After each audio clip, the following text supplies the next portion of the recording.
एक कुत्ते के काटने से एक 4 साल की बच्ची की मौत हो जाती है दोस्तों।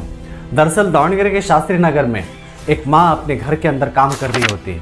उसकी बच्ची हमेशा की तरह घर के गेट के पास खेल रही होती है कि अचानक से एक दिन कुत्ता आता है, उसे घसीट लेता है और घसीट के उसे काट लेता है। जैसे तैसे करके वहाँ के लोग उस कुत्ते को उस लड़की से छुड़ा लेते हैं, लेकिन इस दौरान उस बच्ची के ऊपर बहुत सारे ज़ख्म और बहुत सारी इंजरीज आ जाती हैं। जब ये कदीरा के पेरेंट्स को मालूम पड़ा, कदीरा के पेरेंट्स ने उसे किसी लोकल हॉस्पिटल में लेके गए और वहाँ पर उसका 2-3 दिन ट्रीटमेंट कराया। ट्रीटमेंट कराने के बाद कदीरा की हालत में कुछ तब्दीली नहीं आई। कदीरा के पेरेंट्स डर गए और इसे दावणगेरे के किसी बड़ी हॉस्पिटल में एडमिट कर दिया, यानी हाईटेक में एडमिट कर दिया दोस्तों। हाईटेक में एडमिट करने के बाद कदीरा की रिपोर्ट्स में आता है कि कदीरा को कुत्ते के काटने की वजह से रैबिस हो चुका है। रैबिस एक ऐसी बीमारी है दोस्तों जिसका अब तक सही से कोई इलाज नहीं है। तब कदीरा के पेरेंट्स को मालूम पड़ा, उनके पैरों के नीचे से किसी ने ज़मीन खींच ली हो, इतना भयानक झटका उनको लगा। इसके बाद कदीरा को किसी एडवांस ट्रीटमेंट और किसी अच्छे इलाज के लिए बेंगलोर शिफ्ट कर दिया गया।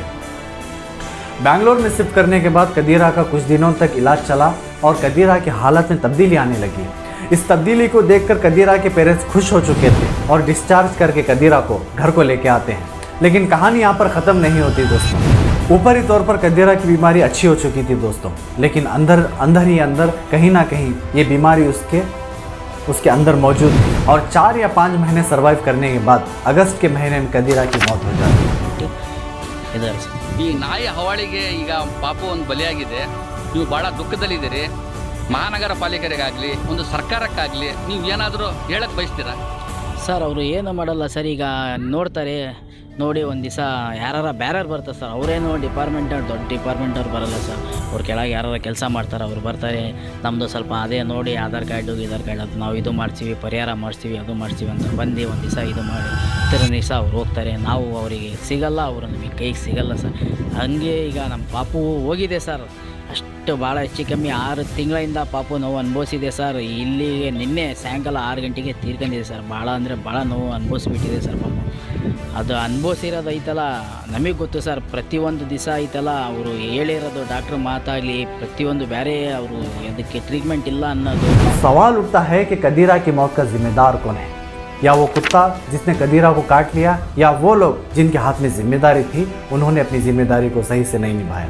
मैं सबकी बात नहीं कर रहा। कुछ लोगों ने अपनी जिम्मेदारी को बखूब निभाया और इसे पूरी करने की कोशिश की और कुछ लोग अभी भी कर रहे हैं। मैं उनका शुक्रगुजार हूँ। कुछ लोगों ने ऐसे मामलों पर आवाज़ उठाई और माशरे में बदलाव लाने की कोशिश की। इस वीडियो को देखिए, ये वही शास्त्री नगर है जहाँ पर कदीरा को कुत्ते ने काट लिया था और आज यहाँ पर इतने सारे कुत्ते घूम रहे हैं। देखो शास्त्री रोड में कुत्ते नहीं गति, देखो कितने कुत्ते हैं, देखो देखो कितने हैं कुत्ते।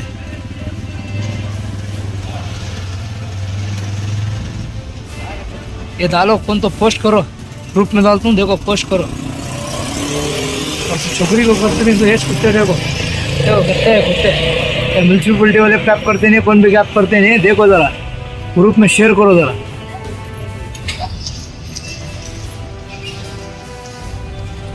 ऐसा ही एक केस नहीं है, ऐसे बहुत सारे केसेस हैं।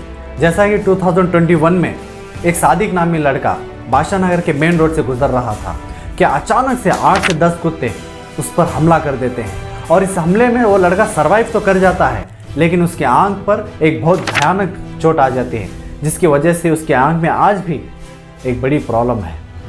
पूरे कर्नाटका में 2,80,000 से ज़्यादा डॉग बाइटिंग केसेस हैं और रही बात दावणगेरे की, 2024 में ये 730 केसेस थे और 2023 में ये 430 केसेस थे। मैं सब लोगों को ये कहना चाहता हूँ, जहाँ भी झुंड में कुत्ते नजर आए उनका वीडियो बनाइए और व्हाट्सएप में डालिए और इसे शेयर कीजिए कि लोकल अथॉरिटी तक पहुँच सके। लोकल अथॉरिटी चाहती तो इन कुत्तों की तादाद को रोकने के लिए एक्शन ले सकती थी, लेकिन इन्होंने ऐसा नहीं किया। जब कुत्ते काटने की प्रॉब्लम आप किसी गवर्नमेंट सर्वेंट से कहते हैं तो वो आपकी ही बात को ब्लेम करके आपकी बात को निकाल देते हैं।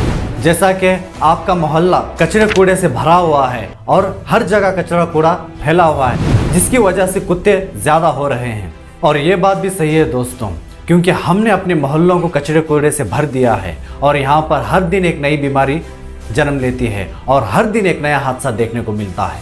शायद उनके मोहल्ले में ऐसा नहीं है जिसकी वजह से वो ऐसा कह जाते हैं। बात करते हैं गवर्नमेंट सर्वेंट की। एक सरकारी नौकरी वाले की जिम्मेदारी है कि वो लोगों की बात सुने, उसका सल्यूशन निकालें, ये नहीं कि लोगों की प्रॉब्लम को दबा दें। और आखिरी में अपने बच्चे और बड़ों का ख्याल रखिए, उनकी हिफाजत कीजिए। और मैं इन्फ्लुएंसर्स को कहना चाहूँगा वो अपनी आवाज़ उठाएं ऐसे मामलों में। जब तक आवाज़ नहीं उठेगी तब तक इनकलाब नहीं आएगा। और अपनी जिम्मेदारी को पूरा करने की कोशिश कीजिए। और सबसे ज़रूरी बात, बदलाव का हिस्सा बनिए। मिलते हैं एक अगले वीडियो में एक नई खबर और एक नए सच के साथ। जय हिंद।